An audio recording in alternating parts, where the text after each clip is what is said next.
ರಾಯಬಾಗದಲ್ಲಿ ಸತತ 3 ದಿನದಿಂದ ಸುರಿಯುತ್ತಿರುವ ಮಳೆಯಿಂದ ರಾಯಬಾಗ್ ಗ್ರಾಮೀಣ ಶಾಹು ಪಾರ್ಕ್ ಎಸ್ಸಿ ಕಾಲೋನಿಯಲ್ಲಿ ಸತತ ಮಳೆಯಿಂದ ಬರ್ಮಾ ಹನುಮಂತ್ ಕಾಂಬ್ಳೆ ಎಂಬುವರ ಮನೆ ಗೋಡೆ ನೆನೆದು ನಿನ್ನೆ ರಾತ್ರಿ ವೇಳೆ ಬಿದ್ದಿರುವ ಘಟನೆ ನಡೆದಿದೆ. ಮನೆ ನಡುವೆ ಎಲ್ಲರೂ ನಿದ್ದೆ ಮಾಡುತ್ತಿದ್ದರು. ಸದ್ಯ ಯಾರಿಗೂ ಏನೂ ಅಪಾಯವಾಗಿಲ್ಲ. ಮನೆಯಲ್ಲಿ ಇದ್ದ ಕೆಲ ಬಾಂಡಿ ಕೊಡ ಹಾನಿಯಾಗಿದೆ.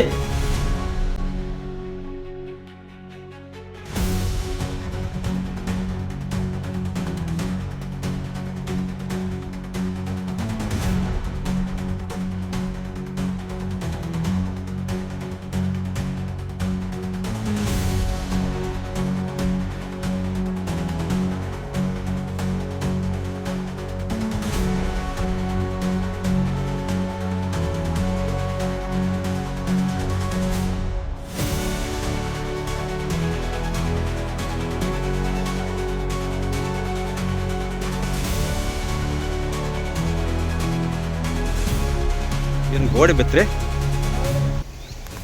ಹೆಂಗ್ರಿ?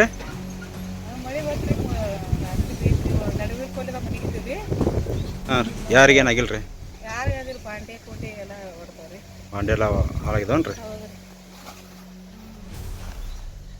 ತಮ್ಮ ಹೆಸರು ರೀ? ಯಾವ ಊರ್ರಿ ಇದು?